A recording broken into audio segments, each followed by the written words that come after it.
Beans అంటే ఎవరికి తినబుద్ధి కాదు కదా! కానీ ఈ కాంబినేషన్‌లో ట్రై చేయండి. తప్పకుండా పిల్లలతో సహా అందరూ చాలా ఇష్టంగా తింటారు.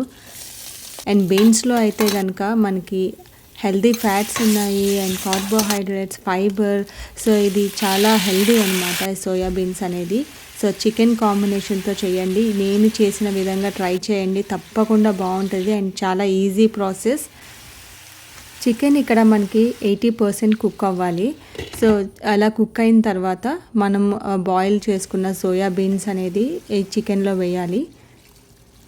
వాటర్‌తో సహా వేసేసేయాలి. సో, వేసేసి బాగా కలుపుకొని దాని మీద కసూరి మేతి కొంచెం ఒక 1 స్పూన్ వేసేసుకొని సో, ఒక 10 మినిట్స్ చాలు. 10 మినిట్స్ మీడియం ఫ్లేమ్‌లో కుక్ చేసుకుంటే సో, మనకి soya beans and chicken curry ready అయిపోతది.